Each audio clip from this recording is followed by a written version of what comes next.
Maybe earlier on, people knew what should be in a police station. But as we are standing today, there are police stations where people sit. We did a joint survey the other day with an NGO, and we have police stations where officers are sitting on crates. I don't want to go into areas like where they are being accommodated. I don't want to think about the office accommodation.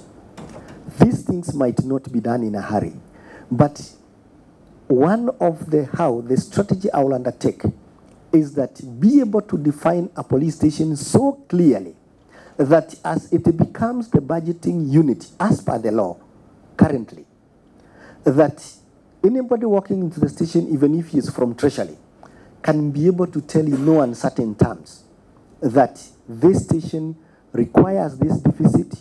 It can do with 2 more vehicles. It can do with an office space. It can do with 1 forensic, basic forensic technician. Let me give an example. Today, a police station like Kilimani Police Station does not have officers who can respond to any scene, be it of murder, and at least collect fingerprints on the dot. And we still think we have scenes of crime personnel. We do not have, we have about 400 police stations. We do not have counselors in over 350 of them. The children's desks are in very few.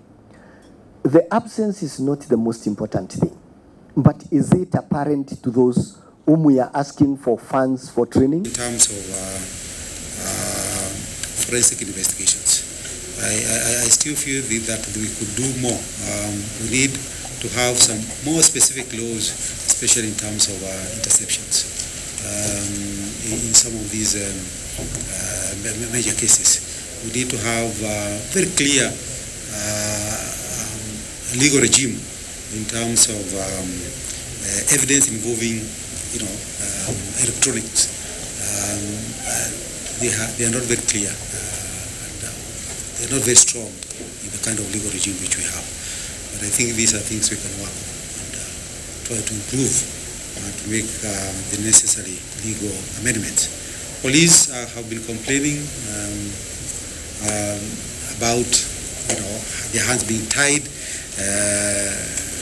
because they don't have appropriate laws, especially in terms of dealing with or implementing provisions like in the terrorism, involving terrorism. But the National Police Service must serve everybody, whether he is in Baragoi, whether he is in Runda, whether he is in Loitoktok. They must be able to meet the local needs of those people. And this alone, Mr. Chairman, will move us very far in terms of image. There is no way you can have a positive image of an institution that does not even attempt to do what it is supposed to do. Our will abide by the policies, guidelines which have been issued by the Secretary responsible for policing. Our will, to the best extent possible, work very closely with the Commission because I think the Commission intends nothing but the betterment of the National Police Service. So we work very closely, and I think there will be no contradiction at all. I'll fight on. I'll fight on. But I will not be compromised.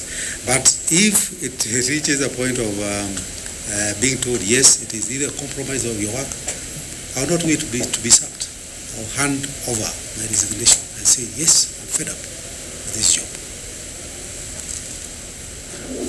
But I hope it will not reach there.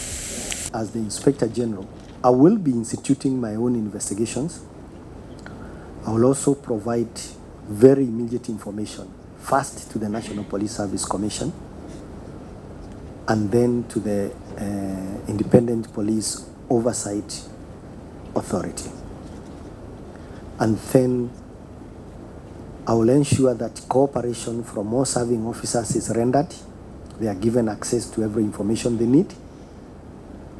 And of course, facilitate action, corrective action, where people are supposed to be punished, prosecuted, or otherwise dealt with, I will be able to expedite that faithfully.